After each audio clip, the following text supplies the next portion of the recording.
I decided to get back into making videos about philosophical ideas, and this one is going to have to do with the area of metaphysics. I will be providing a critical response to Chapter 9 of the Cambridge textbook, An Introduction to Metaphysics, which is focused on the idea of properties.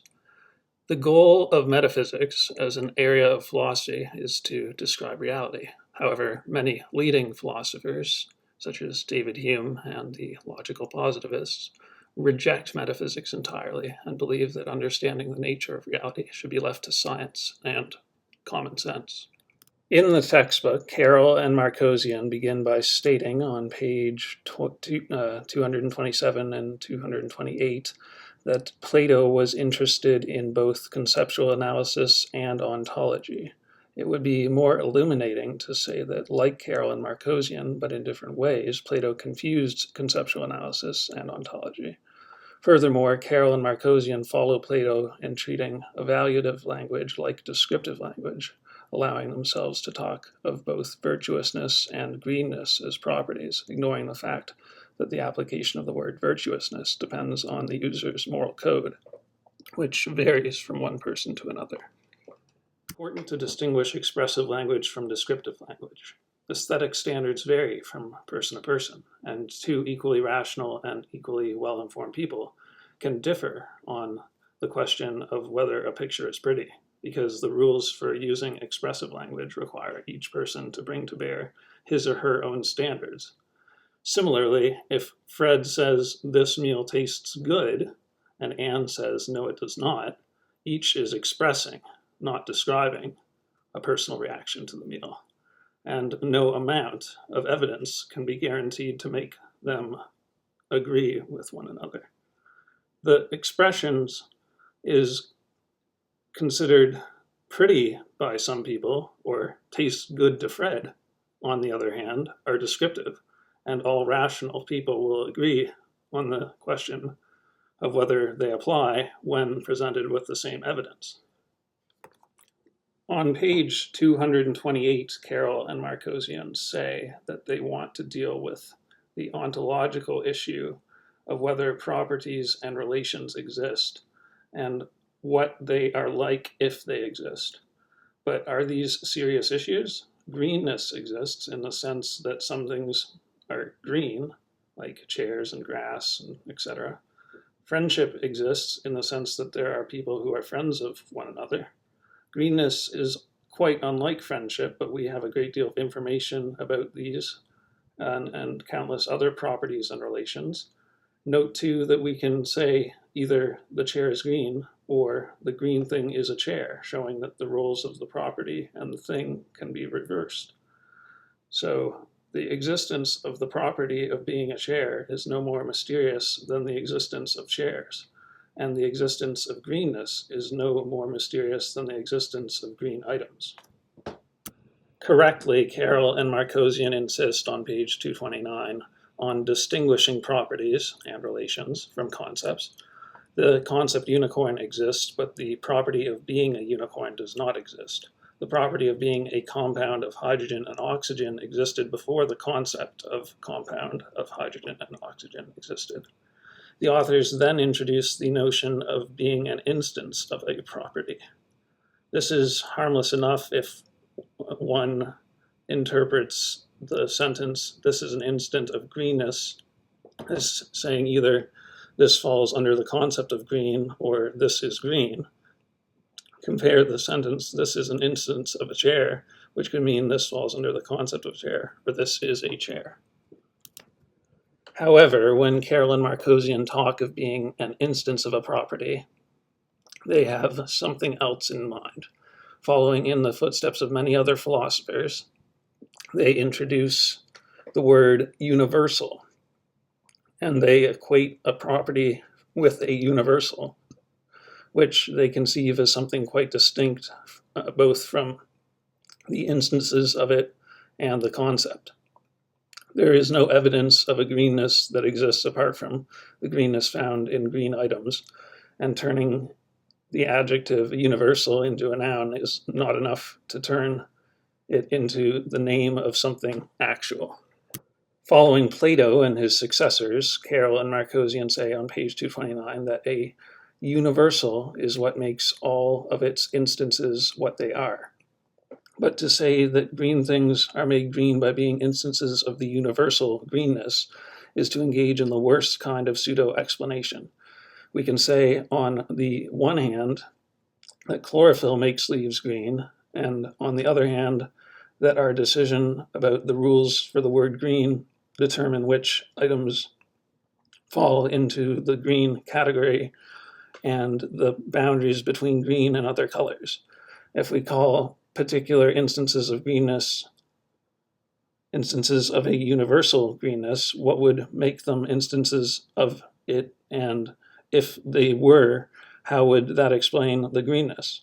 Concepts are abstract and apply to many instances, and the language of being an instance applies there. But no one would say that being an instance of the concept of greenness explains the greenness of a particular object. There is also the minor point that universals are fictitious entities, and as such are entirely unsuitable for explaining anything.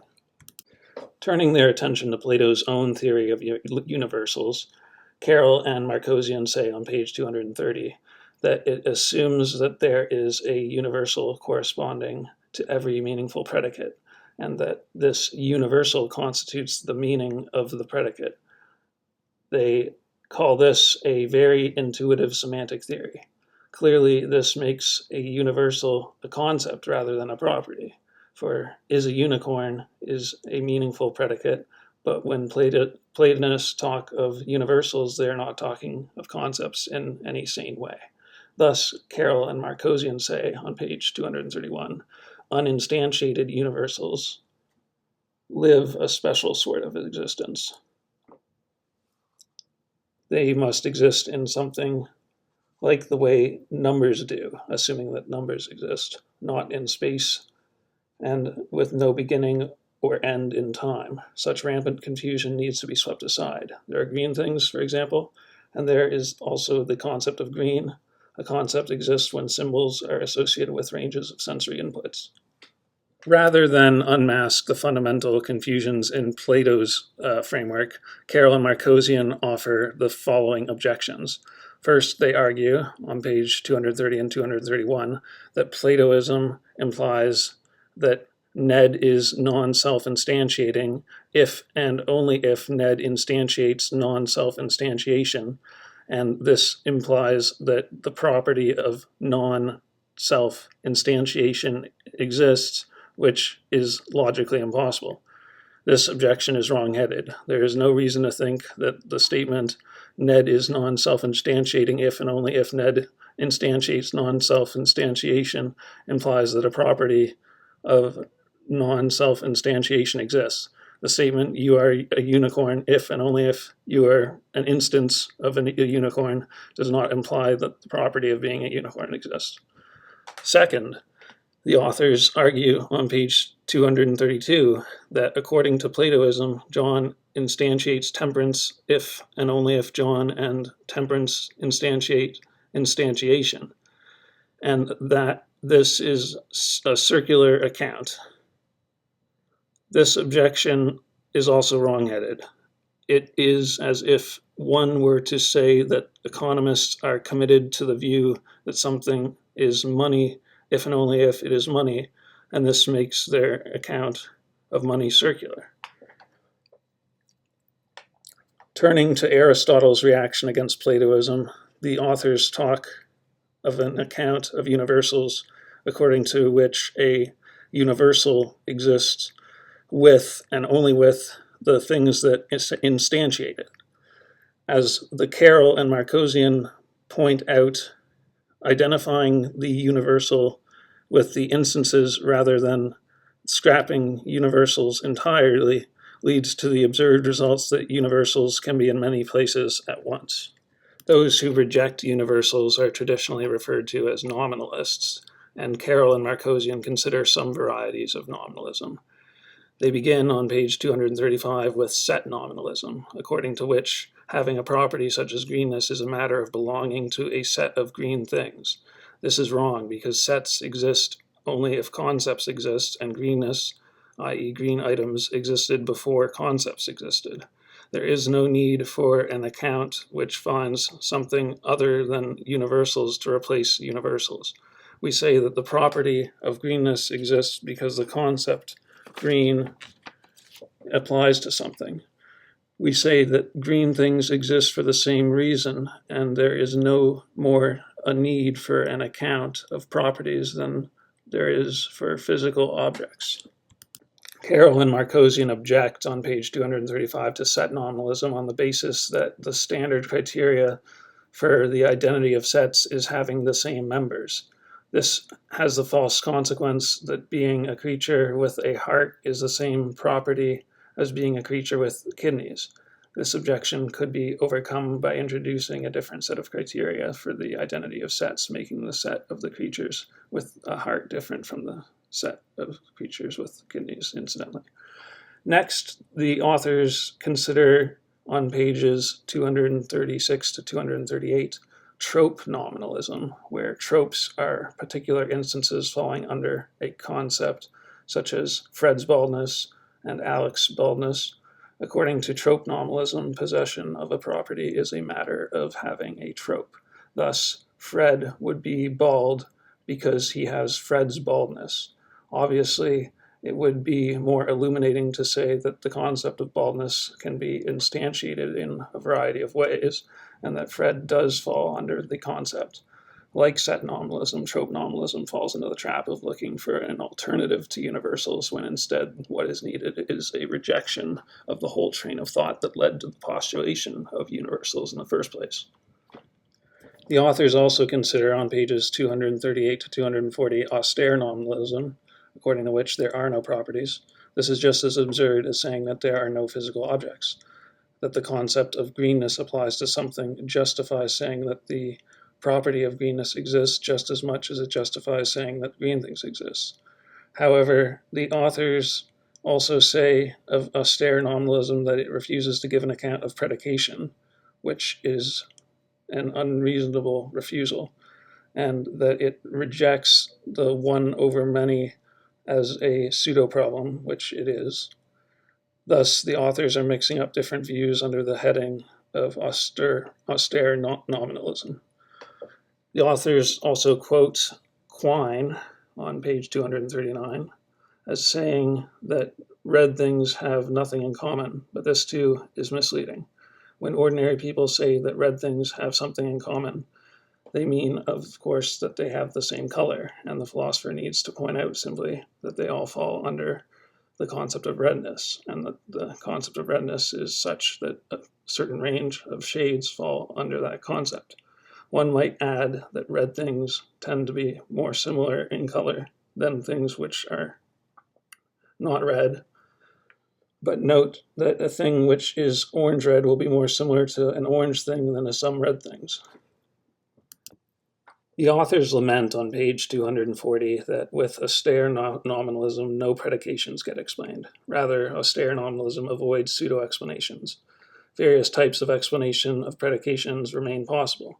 Why is Aristotle called wise? Because the power structure has polished his image. What is involved in calling Aristotle wise? Applying a concept claiming that the conditions for applying the word wise are met. The authors end by noting on pages 243 to 250 how the various theories with which they have considered handle various predications, and in particular, they ask whether austere nominalism can succeed in avoiding recognition of properties. There is no problem in recognizing that greenness exists in the sense that there are green items. But what about the claim that green is a color, or that Plato and Socrates have something in common?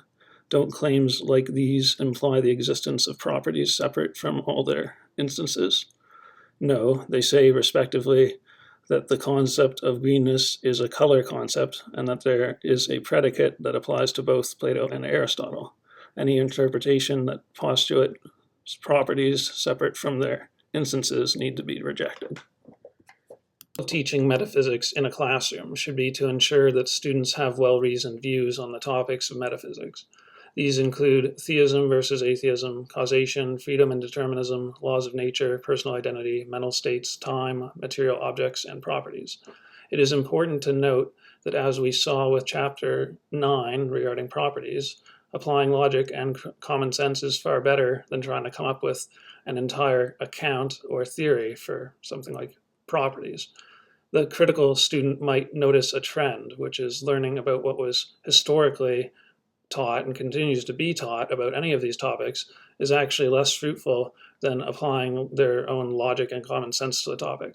This is only the case if the student actually wishes to understand the topic, though, which is becoming increasingly rare, as most students simply desire to have good grades, which they can typically obtain by regurgitating information that they've memorized.